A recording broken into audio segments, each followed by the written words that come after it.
espírita, regeneração, Cristo e caridade, é paz pro coração. Boa noite a todos e a todas, pela presença aqui nessa noite de domingo, de tantos amigos queridos e amigas que estão aqui, e falar sobre esse tema na noite de hoje. Eu até havia comentado mais cedo nos estudos da tarde, com os colegas, que é um tema que aparentemente pode parecer novo, o nome, cultura do cancelamento, mas que, como Maria disse, é um problema, na verdade, antigo. É uma problemática antiga que já vem perpetuando na vivência humana enquanto sociedade, e que vem nos tempos atuais eclodir, com a internet, com as redes sociais, principalmente nesse período de pandemia que completa-se um ano, agora nesse mês de março, completa-se um ano de pandemia, onde as pessoas estiveram mais reclusas em casa, em seus ambientes domésticos, e utilizando ainda mais as redes sociais, as plataformas sociais. Então, a gente vai refletir um pouco sobre essa questão dessa cultura, ou tradição do cancelamento, e fazendo essa comparação com a questão ética e espiritual. Vamos trazer essa questão da espiritualidade junto, para poder a gente trazer uma visão espírita, do Evangelho, para a gente conseguir estar, de certa forma, vivenciando e aprendendo e refletindo sobre essa cultura, do cancelamento. Para a gente conseguir entender, vamos logo, desde o início, falar o que danado seria essa cultura do cancelamento. Então, gente, hoje em dia, nas redes sociais, na internet, não vamos aqui citar nome das redes sociais, que todo mundo sabe que existe as redes sociais aí bem famosas, tem uma que já é antiga, onde a gente conversa, tem as comunidades, onde a gente pode estar ali interagindo, e existe uma mais recente, onde a gente posta foto, publica vídeo, e as pessoas ficam lá dando like, os likes, os famosos likes, que a psicologia hoje trabalha como o inflamento do ego, onde a gente vai colocar lá nossas melhores poses, nossos melhores retratos, registros, e aí a gente vai meio que alimentando essa falsa idealização de felicidade, de busca pelas aparências. E se criou também, juntamente com esse processo de internet e de rede social, foi, de certa forma, também entrando como cultura, como hábito, a forma de cancelamento. E, Emanuel, que danado seria esse cancelamento, essa cultura, essa tradição que está se estabelecendo nas redes sociais? E desde já eu falo que esse tema foi trazido para uma juventude, uma juventude de um centro espírita me convidou para falar sobre essa questão do cancelamento virtual das redes sociais, e a gente adaptou aqui para poder reforçar um pouco. Apesar de nós sermos adultos, na questão cronológica mesmo da idade da matéria, a gente não tem 18 anos, nem 20 anos, nem 15 anos, mas, de certa forma, a gente convive. Eu conheço aqui pessoas que têm filhos adolescentes, filhos moços e moças que utilizam a internet, utilizam a rede social, e um pouco que nós estudamos sobre questões terapêuticas e como o impacto da rede social e da mídia vai causando nos nossos jovens e nas nossas crianças distúrbios de comportamento. Hoje a gente faz uma breve pesquisa mesmo com qualquer amigo que seja psicólogo, psiquiatra, psicanalista, e nós vamos observar que tem crescido muito a procura de pais irresponsáveis que vão até os consultórios terapêuticos levando crianças e jovens, adolescentes, por diversos motivos. Estão desenvolvendo ansiedade, depressão, síndrome do pânico e tantas outras doenças, enfermidades da mente, do emocional, do psicológico. E nós vamos ver que essa importância da rede social tem um impacto muito grande na vida das pessoas. Não só do jovem, como também das pessoas que entraram na fase adulta. E como falamos no início, principalmente nesses tempos de pandemia, onde nós começamos a utilizar ainda mais as redes sociais para ver live, né, para poder mandar mensagem para as pessoas que não estão tendo contato presencial, fazer videochamada, até a questão econômica, né, ficou melhor, porque eu não preciso colocar crédito no celular, por exemplo, para ligar para a Galce. Eu posso fazer aqui uma chamada de vídeo através de uma rede social e falar com ela já pelo valor que eu pago da internet, né, da minha casa. E então é importante a gente falar sobre isso. Cultura do cancelamento, e esse cancelamento nas redes sociais é basicamente o seguinte, gente, né? É um linchamento virtual, ou uma difamação pública, ou até mesmo uma tentativa de destruição moral. Ou seja, é como nós, e aí eu vou falar nós, gente, porque eu sempre tenho na minha forma de falar, né, de conversar nas palestras, me colocando junto, né, nos colocando nesse processo de aprendizagem. Então, nós utilizamos muitas vezes da ferramenta social, da ferramenta das redes sociais, para expor a vida dos outros, para julgar o comportamento dos outros, para pegar um ponto, um momento, uma fala, uma foto, né, um pronunciamento, ou seja, nós pegamos um instante da vida de alguém, cristalizamos aquele momento e jogamos nas redes sociais com a intenção de linchá-lo virtualmente, ou seja, cancelá-lo, ou seja, fazer com que a sua integridade moral seja destruída, fazer com que ele tenha sua vida pública difamada. E aí, se a gente vai para um artista, a gente não consome mais a sua música, se é um escritor, a gente não compra mais os seus livros, se é uma marca, né, de bebida, de refrigerante, de comida, a gente faz uma campanha para ninguém mais comprar daquela marca. Isso tem uma força muito grande na internet hoje em dia. Se eu pego o meu celular e eu vejo uma situação aqui acontecendo, sei lá, uma batida de um carro, houve um acidente aqui, né, de trânsito, e eu tiro uma foto e jogo num grupo, né, de um aplicativo aí de comunicação, e eu jogo essa foto num grupo que tenha 50 pessoas, vão ser 50 pessoas compartilhando para outros grupos que tem 100, 200, 300 pessoas que, respectivamente, vão compartilhar com seus outros grupos, e em questões de minutos, aquela notícia vai se espalhar rapidamente, ao ponto de chegar até em outros países, principalmente se eu tiver grupo de pessoas que moram em outros países. E aí isso se espalha. É o que nós conhecemos muito hoje como, né, a propagação das fake news. As pessoas pegam a informação, não sabem se são verdadeiras, e jogam, né, nas redes sociais, geralmente com a intenção de prejudicar. E aí, Emanuel, por que é importante falar sobre isso? Eu nem uso internet, eu nem tenho perfil, né, nenhuma rede social, não fiz perfil nenhum. Aí eu até tenho uma rede social, mas eu só coloquei uma foto lá e uso a minha rede social para assistir live. Mas aí a gente tem que compreender que nesse processo de discussão, nessa cultura do cancelamento, é importante o senso de coletividade e de sociedade. Ainda que eu não utilize, né, as redes sociais, não use a internet com tanta frequência como as pessoas, né, os jovens, as crianças e as pessoas que utilizam. Hoje em dia as redes sociais também funcionam como empreendedorismo, né, de pessoas que têm empresas, marcas, e utilizam as redes sociais para a sua divulgação.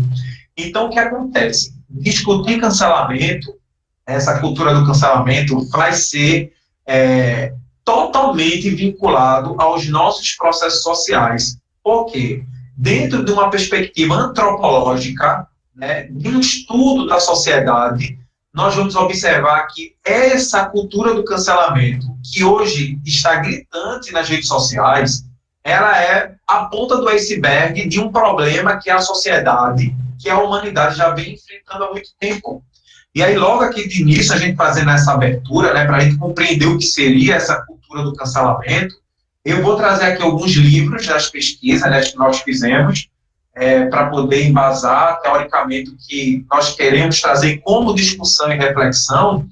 E eu tive a liberdade de trazer, como logo a primeira referência, um livro que não é espírita, mas é um livro de um historiador, de um filósofo brasileiro contemporâneo, que é o Leandro Carnal. Creio que você já deve ter visto, ouvido alguma palestra do Leandro Carnal.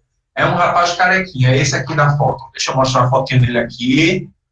Não vem cobrar direitos autorais não, tá, Leandro? Porque essa palestra pode ser publicada depois no Face.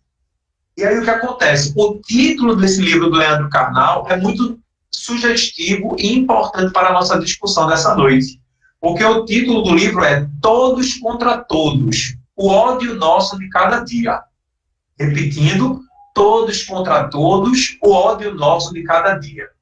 E nesse livro, o Leandro Carnal, como é um historiador, né, ele é doutor em história, como é um historiador, e ele tem essa pesquisa, essa base, né, científica mesmo, da pesquisa histórica e das discussões filosóficas a partir desses acontecimentos históricos da humanidade, ele escreveu nesse livro, basicamente, trazendo para a nossa consciência, enquanto cidadãos e cidadãs planetários, né, não só apenas brasileiros, mas planetários, de que essa ideia do cancelamento, ou seja, como nós estávamos falando aqui, né, do linchamento, da difamação, da tentativa de destruição moral, né, que todos esses aspectos que nós trazemos de alguma maneira em um nível maior ou menor que os outros, mas que isso já vem sendo trazido como discussão e como análise histórica. Só para a gente ter uma percepção disso, no livro do Leandro Carnal, ele analisa, né, muitos acontecimentos da história e como esse processo vai se desenvolvendo.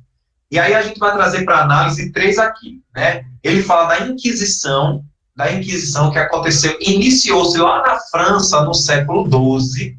Depois ele fala da colonização, né, das Américas. Ele não foca apenas no Brasil, mas em toda a América, feito pelos europeus.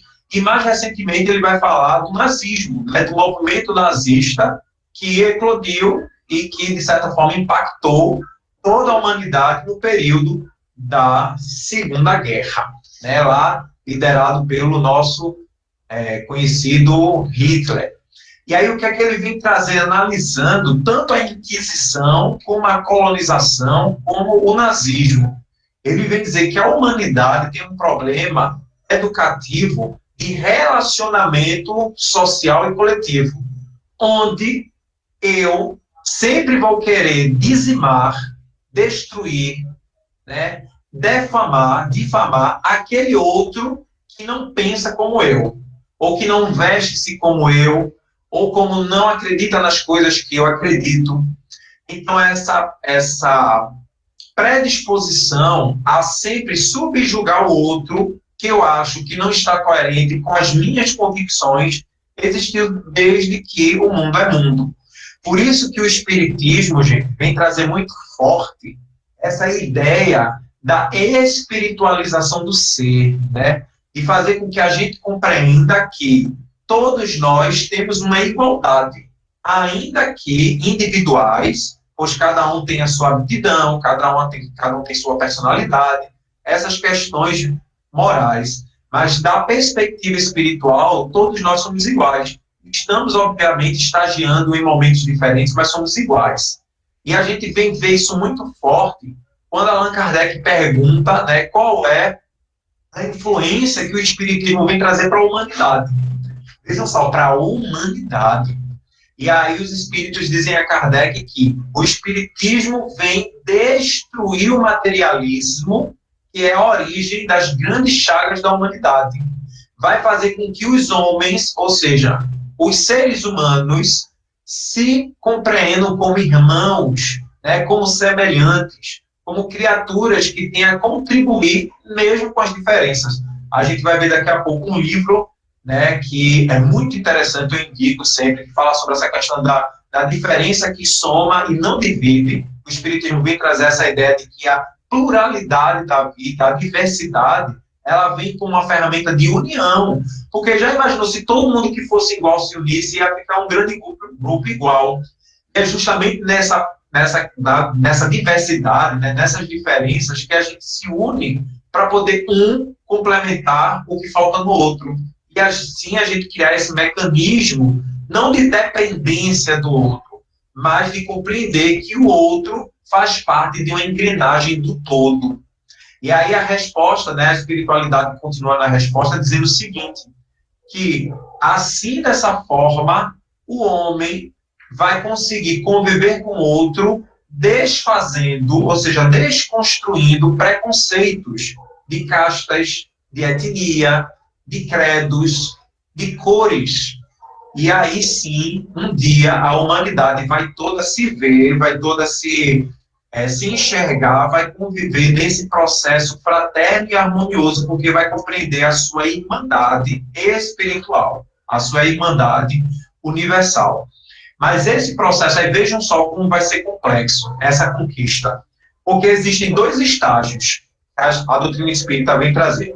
Primeiro, o espiritismo vem falar da questão planetária, né, a transição planetária, em que o mundo caminha-se para um momento de regeneração, para um momento em que a vibração do planeta vai se modificar e que nós que estamos aqui habitando esse planeta vamos ter que, de certa forma, caminhar para esse processo evolutivo, até porque, aí vem a segunda parte, não vai existir, né, não vai existir evolução planetária, ou seja, regeneração planetária se não houver regeneração íntima, regeneração interna de cada indivíduo. Tanto que, lá na última questão do Livro dos Espíritos, em número 1019, Allan Kardec pergunta se um dia a Terra vai ser um planeta de paz, de amor, né, de felicidade. Está escrito exatamente assim. Eu vou ler como está na íntegra no Livro dos Espíritos. O reino do bem poderá implantar-se algum dia na Terra? E aí os Espíritos dizem a Kardec, o bem reinará na Terra quando, entre os espíritos que vêm a habitar, os bons predominarem, porque então farão que aí reine o amor e a justiça, fonte do bem e da felicidade. Então, são esses dois processos. A educação, a reforma, né, a transformação interior de cada indivíduo, e assim vai conseguir propagar essa transformação coletiva. E aí vem o grande desafio nosso, enquanto espíritos reencarnados, que é essa vivência educacional na sociedade, que tem a sua raiz, né, tem o seu problema, a origem dessa dificuldade lá atrás, como o próprio Leandro Carnal vem falar da Inquisição, né, onde a Igreja Católica da época, não estou aqui falando da Igreja Católica de hoje, né, que tem todo o seu movimento carismático, tem a sua proposta, né, do movimento jovem, de trazer a mensagem do Evangelho de forma mais límpida, longe, muito longe de todas as atrocidades que foram cometidas, né, no passado, como se fala da Idade das Sombras mesmo, né, que onde a Igreja Católica botou, como se fala no popular, e os jovens dizem, né, botou o terror na humanidade. E houve a Inquisição. A Inquisição, gente, inicialmente, ela foi criada para quê? Para todo aquele que fosse de encontro, né, contra as regras da igreja, e ali ele era condenado na Inquisição, ou seja, na fogueira. Então, todo mundo que pensava diferente, todo mundo que tinha uma religião diferente, todo mundo que queria seguir um caminho diferente daquele imposto pela igreja da época, lá século XII, era convidado simplesmente a ser queimado numa fogueira da Inquisição. Ou seja, a intolerância da aceitação de que o indivíduo tem a sua escolha, de que ele pode ser. Tanto que, historicamente falando, nesse processo teológico, Martim Lutero, que foi um frei católico e que escreveu lá suas 90 e poucas teses contra, né, alguns preceitos materialistas que os líderes da época fizeram da igreja, né, católica, e aí ele se revolta e cria a Reforma Protestante, que deu origem hoje às várias denominações protestantes nas igrejas evangélicas. O próprio Martim Lutero, ele foi perseguido, né, para ser colocado na Inquisição, porque ele estava ali agindo conforme a igreja não concordava. chega na colonização, o que é feito? Quando os europeus chegam aqui nas Américas, já existiam moradores. É interessante que hoje a gente na escola não fala mais, né? Descobrir o Brasil. Não, encontraram as terras, mas já tinham habitantes. E vejam que interessante, num ponto de vista filosófico, quando a gente vai comparar, né, o desenvolvimento científico do positivismo lá de Auguste Comte, né, no século XVIII e XIX, quando ele vai falar que a religião do homem tem que ser a ciência, e ele vai querer colocar a ciência de forma exagerada, subjugando outras formas de ciência, ou seja, outras formas de conhecimento, as pessoas vão dizer assim, não, a minha tradição é melhor que a deles. Ou o meu Deus é maior, mais forte que o dele. Ou seja, a minha cultura tem que predominar perante a deles.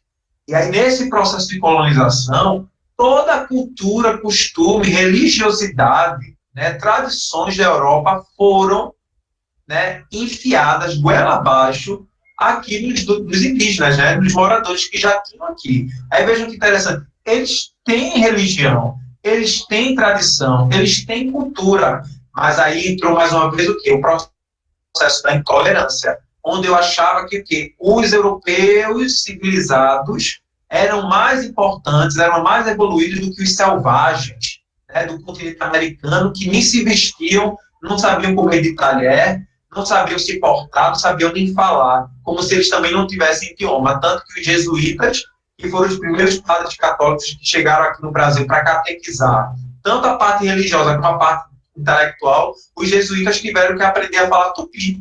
Porque como é que eles iam se comunicar com os indígenas se eles não souberam? Tanto que eles aprenderam tupi, os indígenas aprenderam a falar português para haver essa comunicação. Mas foi tida, e até hoje nós temos como, né, efeito esse processo violento de colonização, esse processo tem efeito até hoje na sociedade. Porque nós vamos passando de geração para geração alguns conceitos. Por isso que se diz muito e se trabalha muito hoje, né, filosoficamente falando, né, socialmente falando, a questão do racismo estrutural, né, ou da homofobia estrutural, ou seja, alguns conceitos que já estão, né, enraizados na cultura planetária. E aí por isso que se fala muito desse processo educativo de conhecimento e de compreensão de que algumas situações já fazem parte das nossas tradições de séculos e séculos e séculos e que vai ser necessário uma educação, né, transformadora do ser. Ver o ser não mais apenas como um corpo físico, como uma matéria, e sim ver o ser como esse ser, que Joana de Ângeles bem traz, né, esse ser integral, que não é só corpo, mas é espírito, é corpo, é mente e é social. O Clóvis Nunes fala muito sobre isso nesse livro aqui, ó, Educação pela Paz. Eu vou citar alguma coisa desse livro daqui a pouco. Educação pela Paz, um guia para os pais, professores e todos os estudantes da vida. É uma forma diferente de enxergar a educação a partir desse princípio de que muitos desses processos que nós enfrentamos de cancelamento, de linchamento, né, de difamação, de perseguição para com o outro, que teve uma atitude que foi talvez não muito bem compreendida, ou que não se encaixou naquele contexto, e aí ele sofre toda aquela perseguição. Aí a gente vai falar um pouquinho do nazismo, e é interessante a gente falar do nazismo e falar um pouco sobre a questão de ética. E aí eu vou trazer aqui uma história bem interessante para a gente compreender como é que foi possível, porque até hoje muitas pessoas perguntam assim, como que foi possível acontecer o nazismo?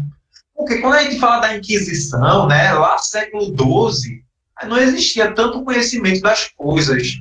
Aí vem a colonização também, os portugueses chegaram, a gente meio que vai tentando entender, compreender como funcionava a mente humana nesses processos, né, nessas vivências. E aí chega o nazismo na Segunda Guerra, em um mundo que já tinha muita tecnologia, muito conhecimento das coisas, e como é que foi possível isso acontecer, né? Em que momento da humanidade a gente deixou, né, essas questões adentrarem a nossa existência, a nossa vida? E aí eu indico para vocês assistirem uma palestra da Anete Guimarães, que tem como título A Ciência do Mal.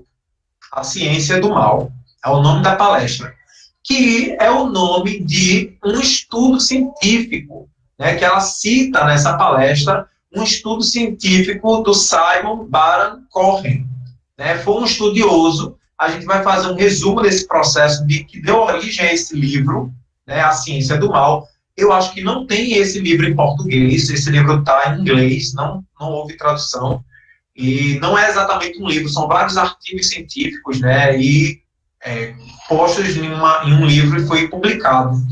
E aí vejam que interessante, para a gente compreender esse processo e a importância de entender essa ciência do mal, compreender cientificamente como esse processo do nazismo e como o nosso comportamento na sociedade hoje se dá de forma muito violenta, muito arbitrária, muito do cancelamento mesmo, de não querer saber o que o outro está falando, ou do que o outro está pensando, então de como eu posso agir de forma mais fraterna com o outro. Eu estou ali apenas querendo subjugar o outro à minha vontade.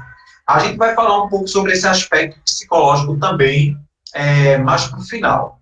Mas a gente tem que trazer essa relação, né, da educação como processo transformador, né, como processo transformador e atingir a origem da dificuldade, a origem do problema. Porque Allan Kardec pergunta à espiritualidade o seguinte: se no mundo em que vivemos é necessário ter leis severas. Olha o que Kardec pergunta. No mundo que a gente vive, isso no século XIX, veja como é atual essa pergunta. No mundo em que nós vivemos, se torna necessário existir leis tão severas? E os espíritos falam que para uma sociedade depravada, ou seja, para uma sociedade onde muitas coisas, né, escandalosas acontecem, é necessário que existam leis rigorosas. Porém, essas leis mais faz punir o mal depois de feito do que agir na raiz do problema. Sabe aquele negócio do paliativo? Ah, vamos só dar um jeitinho aqui, né? A gente disfarça aqui e fica tudo certo. Só que aí depois vem outra situação e atinge todo mundo novamente. E aí a espiritualidade fala uma coisa belíssima. Somente a educação será capaz de reformar o espírito humano, e aí sim, educado verdadeiramente, não vão precisar mais de leis tão severas. E aí eu lembro de Pitágoras, quando ele fala, né, eduquem as crianças hoje e não vai ser necessário punir os homens amanhã. E aí eu me lembro ainda de Joana de Ângeles, quando ela fala para Divaldo: uma criança evangelizada hoje é um obsessor a menos amanhã. Vejam como se encaixa o indivíduo educado nessa proposta da integralidade do ser. Não vai precisar de leis severas futuramente, porque ele vai passar por esse processo da educação integral, né? Tendo em vista o quê? O ser material, o ser espiritual, o ser social e o ser mental. Tem que abranger esses 4 aspectos do ser integral. E aí vem Joana de Ângeles e deixa eu aceitar aqui. Vem Joana de Ângeles e vem Pitágoras e fala a mesma coisa. A criança educada hoje não vai precisar ser punido adulto do amanhã. A Joana traz, claro, que uma visão mais transcendental, né? A criança evangelizada hoje não vai ser um obsessor no amanhã. Mas aí o que é que a Anete traz para a gente nessa fala da ciência do mal? Primeiro, a gente vai contar uma historinha bem rápido, né? Um tempo atrás foi noticiado na TV, né, para todo mundo, e eu acho que talvez algumas pessoas lembrem, de um caso de um indígena que estava dormindo numa calçada, né, e passaram 2 rapazes e atearam fogo nele. Não sei se vocês vão lembrar desse caso, né, desse momento que teve desses dois rapazes de classe média, passaram, desceram do carro, jogaram gasolina no indígena e tacaram fogo nele. E eles foram pegos, foram presos e levados a prestar depoimento. Quando chegou lá, né, na delegacia, eles falaram para o delegado: seu delegado, desculpe, a gente não sabia que era um índio, que era um indígena. Né? Ele estava coberto, a gente não sabia que era um indígena, a gente pensava que era um morador de rua. Por isso que a gente tacou fogo nele.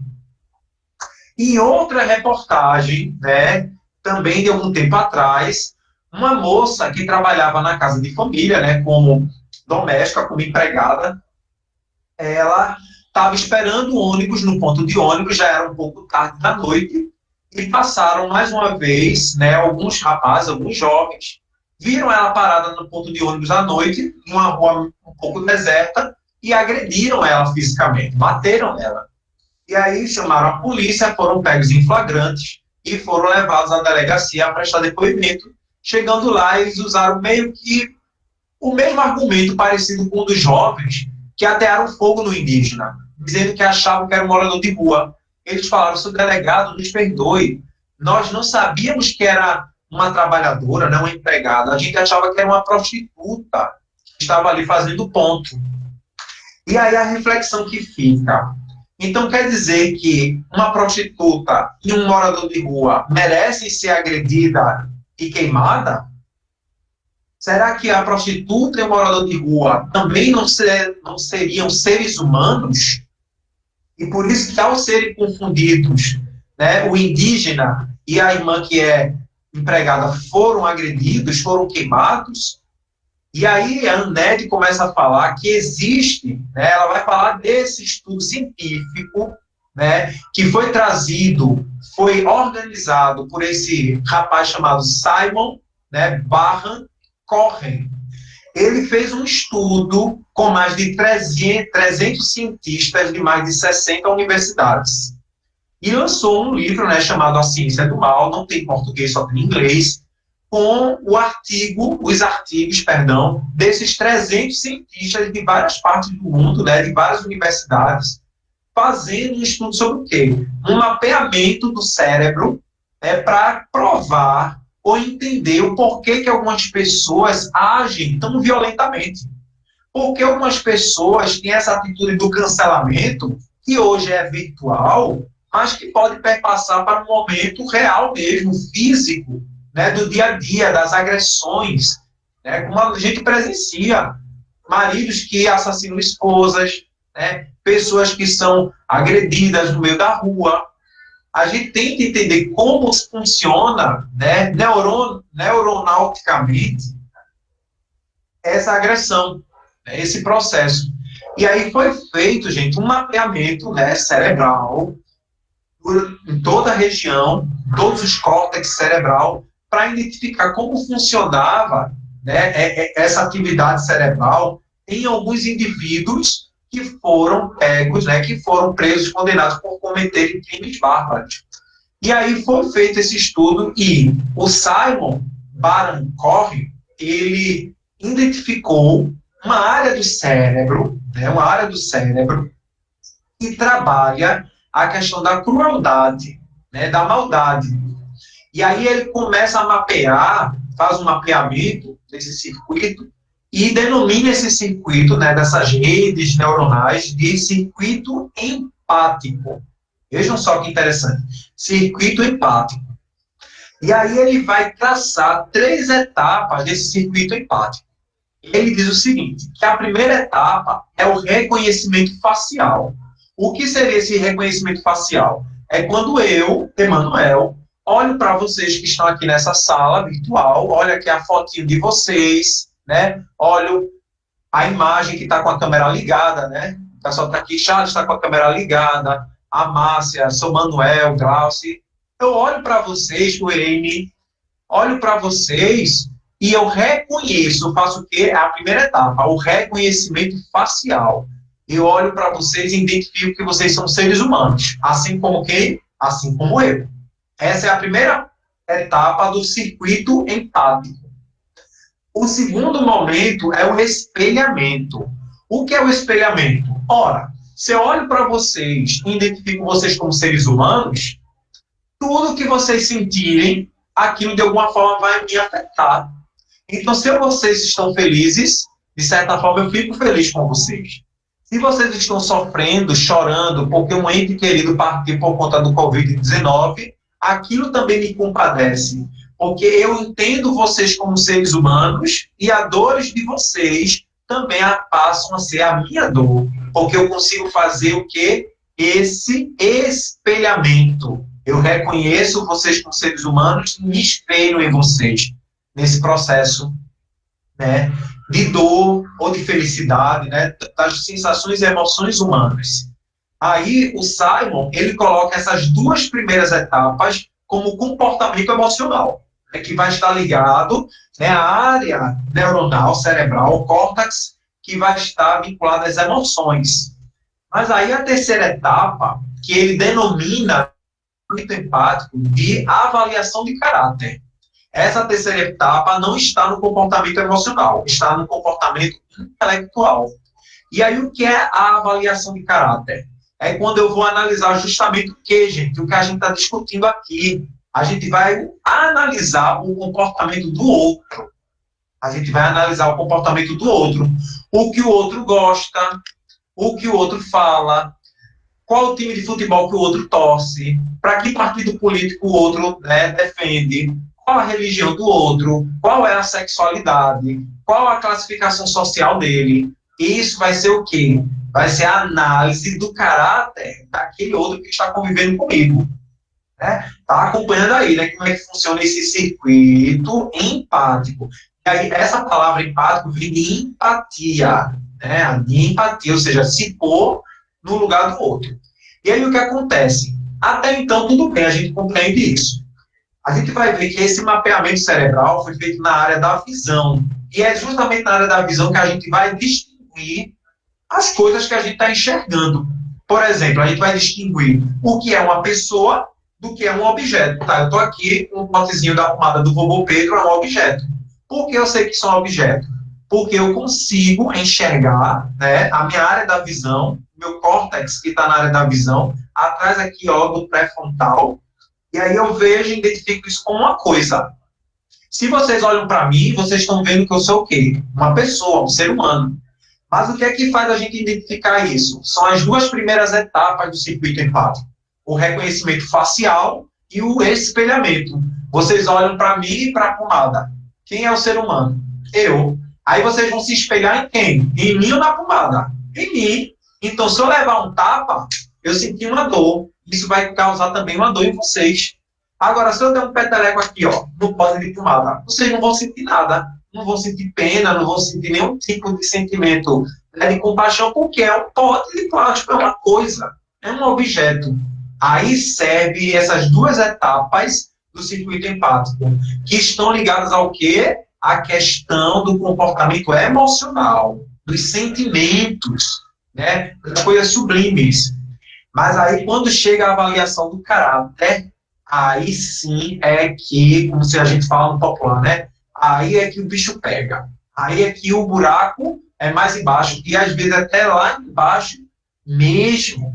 Porque, gente, se eu vou ser educado, se meu cérebro vai ser programado, ele vai ser educado, ele vai ser o tempo inteiro bombardeado, incentivado, influenciado por aspectos exteriores que façam essa construção do circuito empático, fazendo com que eu reconheça facilmente ele e avalie o caráter da pessoa a partir do momento, ou então a partir da análise do que eu acho que é correto, eu vou conseguir fazer a maldade para alguém, cancelar alguém, né, julgar alguém sem ter nenhum tipo de remorso ou de ressentimento. Por exemplo, fizeram um teste social, pegaram uma criança, deixaram ela numa praça, como se estivesse perdida, chorando.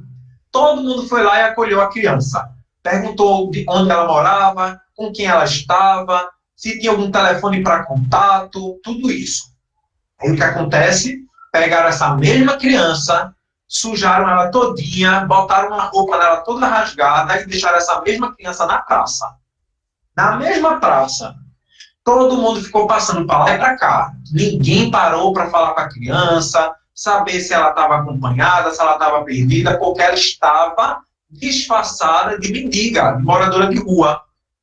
Qual a diferença entre a criança? Era a mesma criança, mas qual a diferença dela estar arrumada, limpa, né, tomada banho, e ela está toda suja com a roupa rasgada?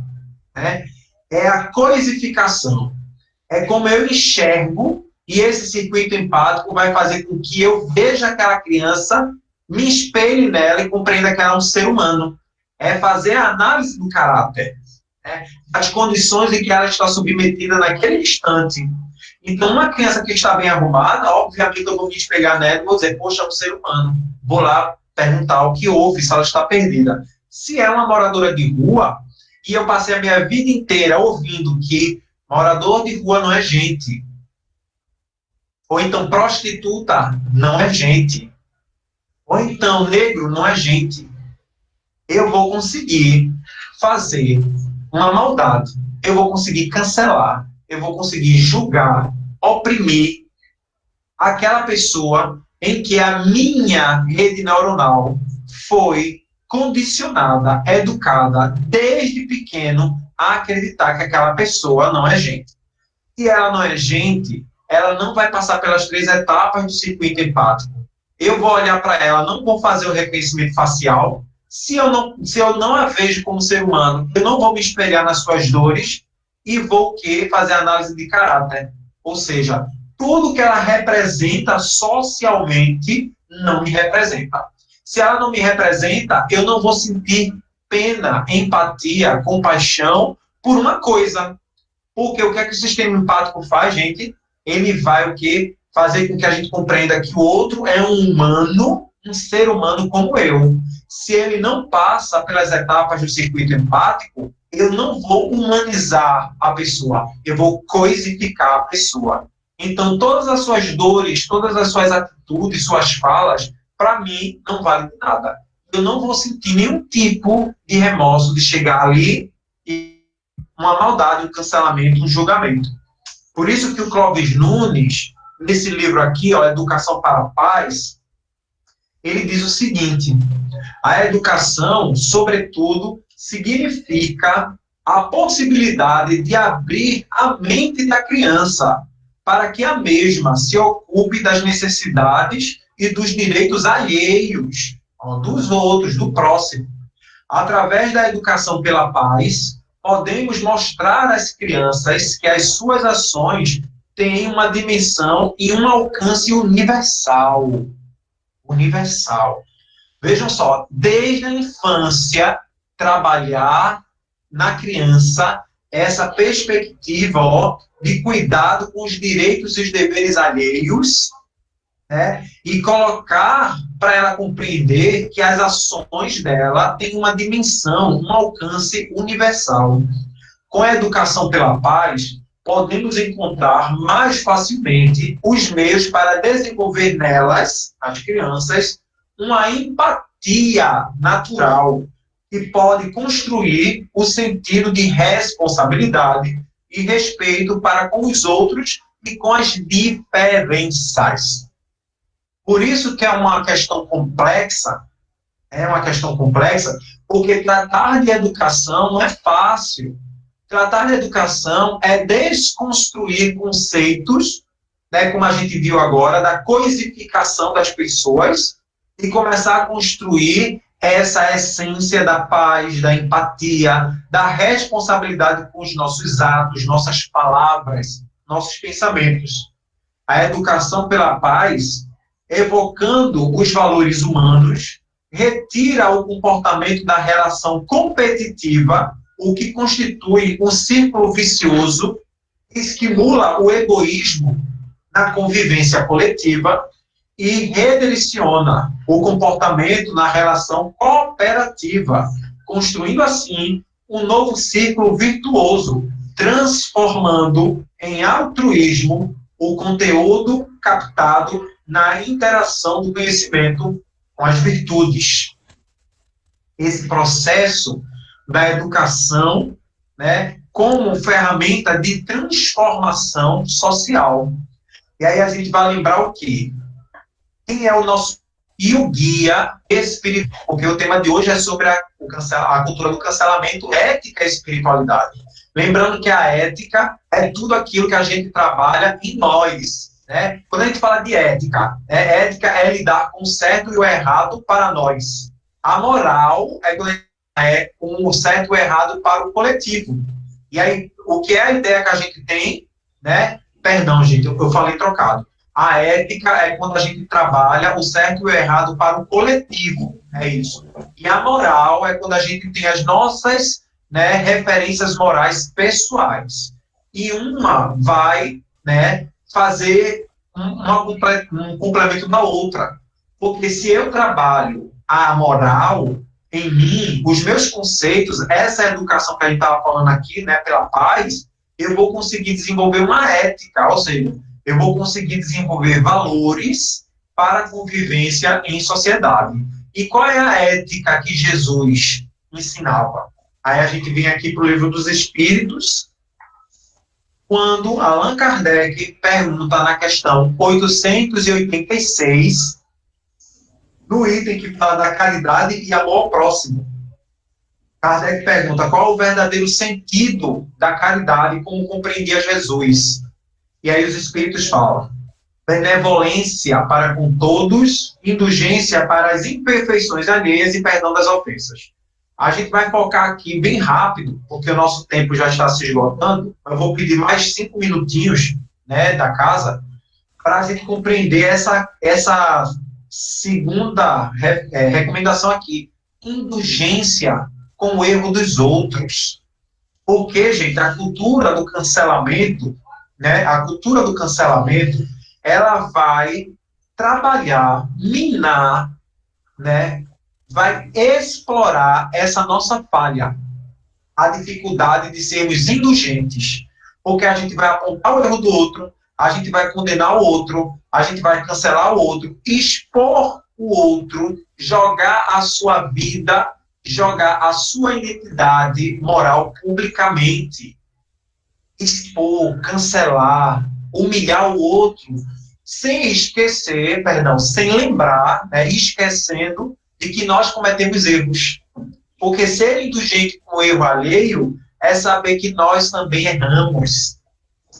Atire a pedra aquele que nunca tiver cometido erros. Atire a pedra aquele que nunca tiver cometido erros. Está lá no episódio da mulher adúltera. Maior ensinamento que Jesus deu nessa questão de cancelamento, de apontar o erro do outro. E eu deixo aqui para a gente finalizar essa reflexão que estou correndo. Não sei se vocês perceberam, a gente está falando com pressa, porque é um assunto que daria para falar e desmembrar muitos detalhes. Mas nesse livro aqui que eu adoro, que é Alteridade, a diferença que soma. Esse livro, Alteridade, a diferença que soma, ele foi lançado, né, ele foi publicado pela ABRAD. A ABRAD significa Associação Brasileira de Divulgadores do Espiritismo. Cada capítulo foi escrito por uma pessoa, mas aí eu vou trazer uma reflexão do Carlos Pereira, né, Carlos Pereira, que estará conosco no próximo mês, né, no mês de abril, que é aniversário da casa, tem coisas muito especiais aí para nós, e ele traz aqui um capítulo bem interessante, onde ele vai falar, né, o título do capítulo é sobre o desenvolvimento, né, de uma ética da alteridade no ambiente das organizações. E aí tem um item que ele fala, exercitando a ética da alteridade.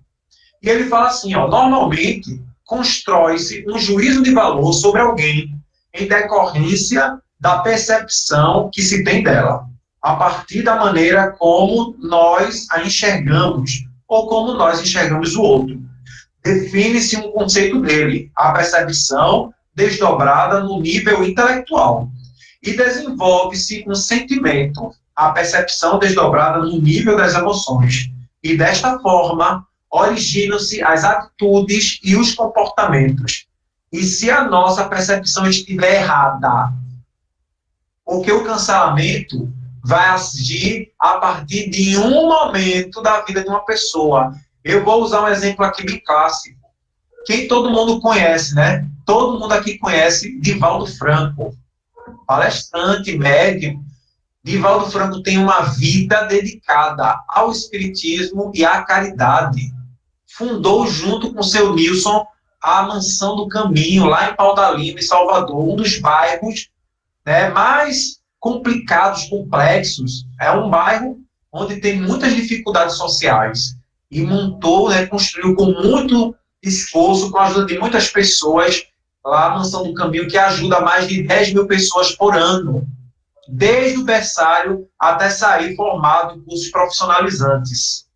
Já fez diversas palestras, livros que ajudam até hoje as pessoas. Um grande exemplo. Recentemente, em uma palestra, Divaldo teve um equívoco, falou de forma um pouco confusa sobre o tema de ideologia do gênero ou identidade de gênero. Pronto. Isso foi o bastante para todo mundo querer cancelar Divaldo. Agora ninguém mais vai comprar o livro de Divaldo, ninguém mais vai doar para a Mansão. Vejam, eu vi gente dizendo que não ia mais doar para a Mansão do Caminho.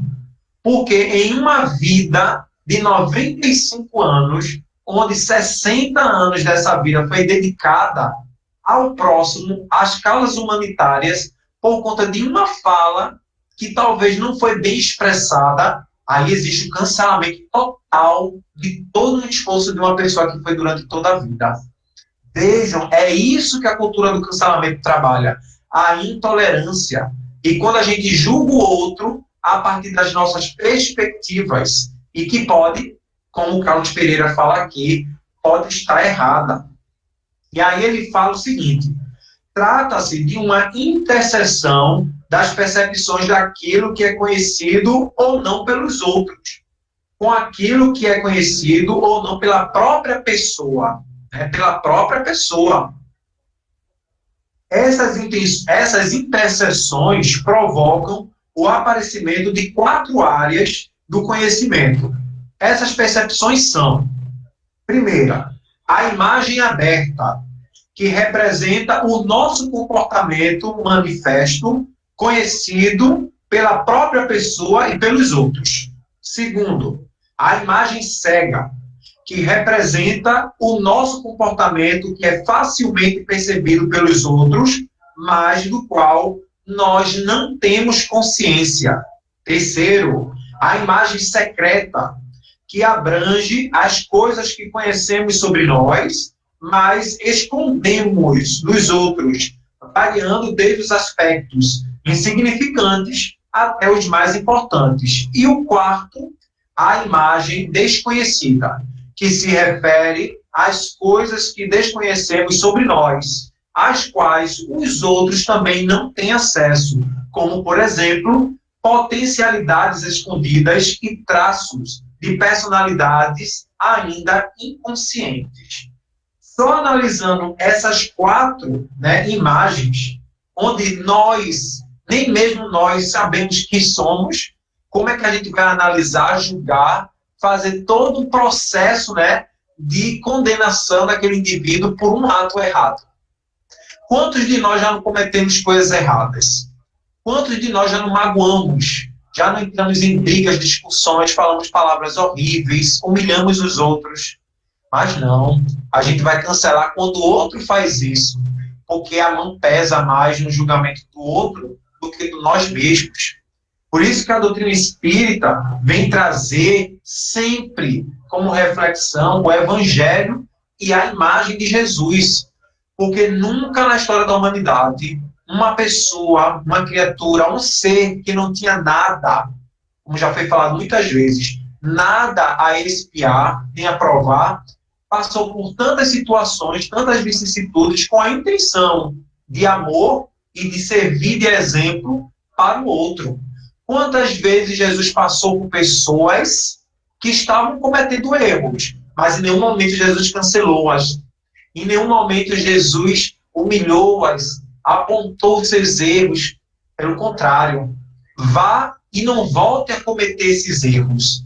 Jesus deu a oportunidade do recomeço, a chance de fazer tudo novo, de novo. Porque, meus irmãos e minhas irmãs, diferente de nós, que buscamos muitas vezes culpar os outros para tentar camuflar as nossas próprias responsabilidades, Jesus não vê o Emanuel hoje.